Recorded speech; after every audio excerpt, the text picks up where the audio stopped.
নমস্কার সবাইকে বন্ধুরা, আজকে 31 মে 2024 ইংরেজি ত্রিপুরা দর্পণ পত্রিকা ইউতে আসা কয়েকটি বিশেষ গুরুত্বপূর্ণ হেডলাইন হলো: সড়ক রেলপথে ফের 10 জ্বালানির মজুত 7 দিনের, ত্রিপুরা সহ উত্তর পূর্বে বর্ষার প্রবেশ, অসমে বন্যার অবনতি, ঊনকোটির গোলকপুরে প্রবল বজ্রপাতে মহিলার মৃত্যু, আহত 3, সংখ্যাগরিষ্ঠ মানুষের সমর্থন ছাড়াই কেন্দ্রের নতুন সরকার, আইনজীবীদের বিরুদ্ধে বিদ্যুৎ নিগম ইঞ্জিনিয়ারদের বিক্ষোভ, আগরতলার সর্বত্র মাটির নিচ দিয়ে বিদ্যুতের লাইন সিদ্ধান্ত, পুরনো পুরভবনে হবে হাসপাতাল। বন্ধুরা, প্রথমে আমরা যেই হেডলাইনটির বিস্তারিত আলোচনা দেখব, সেই হেডলাইনটির নাম হলো সংখ্যাগরিষ্ঠ মানুষের সমর্থন ছাড়াই কেন্দ্রের নতুন সরকার। এখানে বলা হচ্ছে, বিশ্বের সবচেয়ে বড় গণতান্ত্রিক দেশ ভারত, আর বোধ গণতন্ত্রের সবচেয়ে বড় উৎসব, অথচ এই উৎসবে অংশ নেননি দেশের প্রায় 40% কাছাকাছি মানুষ। আগামী 5 বছরের জন্য দেশের শাসন ক্ষমতা কাদের হাতে যাবে, এই নিয়ে তাদের কোনো মাথাব্যথা নেই বললেই চলে। 1 জুন শেষ দফার ভোট, 4 জুন ফলাফল ঘোষণার পরেই শুরু হবে সরকার গড়ার প্রক্রিয়া। ক্ষমতার মসনদে কারা বসতে চলেছেন, এই নিয়ে জোর জল্পনা কল্পনা চলছে। 272-এর ম্যাজিক ফিগারে যে দল বা জোট পৌঁছবে তারাই ক্ষমতার মসনদে বসবে। কিন্তু সংখ্যাগরিষ্ঠ আসনে জয়ী হলেই সেই দল বা জোটকে কি সংখ্যাগরিষ্ঠ মানুষের সরকার বলা যাবে? একেবারেই না।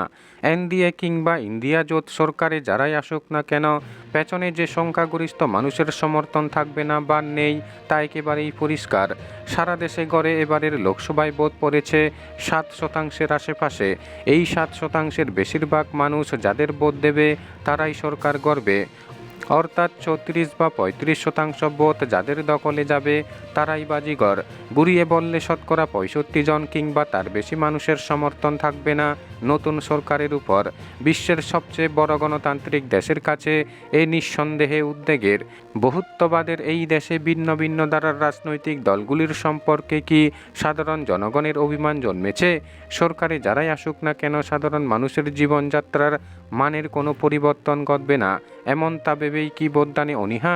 নিঃসন্দেহে এ নিয়ে আত্মসমীক্ষার প্রয়োজন প্রত্যেকটি রাজনৈতিক দলের। নির্বাচন কমিশনকেও এ নিয়ে যথেষ্ট ভাবনা চিন্তা করার প্রয়োজন রয়েছে। কেননা বহু চেষ্টা করেও ভোটারদের ভোট কেন্দ্রমুখী করতে রীতিমতো ব্যর্থই তারা। প্রকৃতপক্ষেই রাজনীতি নিয়ে দেশের একটা বড় অংশের মানুষ মাথা ঘামাতে চান না। রাজনীতি তাদের কাছে একটা নোংরা খেলা ছাড়া আর কিছুই নয়। তার কারণও রয়েছে যথেষ্ট। সময়ে সময়ে গালভরা প্রতিশ্রুতি দিয়ে কেন্দ্র বা রাজ্যের ক্ষমতায় যারাই বসেছেন তারাই কিন্তু জনসাধারণের স্বার্থ সংশ্লিষ্ট প্রতিশ্রুতি পালনে ব্যর্থতার নজির গড়েছেন। অর্থনৈতিক দিক থেকে ভারত শক্তিশালী রাষ্ট্রে পরিণত হচ্ছে বলে বলা হলেও 80 কোটি মানুষকে বিনামূল্যে রেশন সামগ্রী দেওয়ার মধ্য দিয়ে অর্থনীতির হার পাজরা বের করা চেহারায় প্রস্ফুটিত হয়। ভারতের মতো বৃহত্তম একটি গণতান্ত্রিক দেশে 40%-এর মতো মানুষ যদি অংশগ্রহণই না করেন, গণতন্ত্রের পক্ষে কোনো অবস্থায় শুভ লক্ষণ হতে পারে না।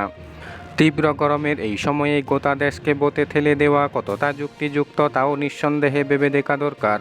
প্রত্যেকটি রাজনৈতিক দলের সঙ্গে কথা বলে তাদের অভিমত নিয়ে অনায়াসে নির্বাচনের দিনক্ষণ এগিয়ে আনতে কিংবা পিছিয়ে নিতে পারেন কমিশন।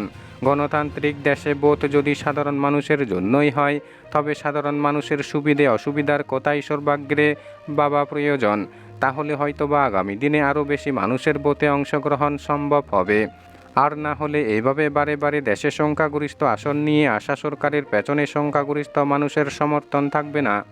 বন্ধুরা, খবর আপাতত এই পর্যন্ত। বাকি থাকা হেডলাইনগুলির বিস্তারিত আলোচনা পরবর্তী ভিডিওতে তুলে ধরা হবে।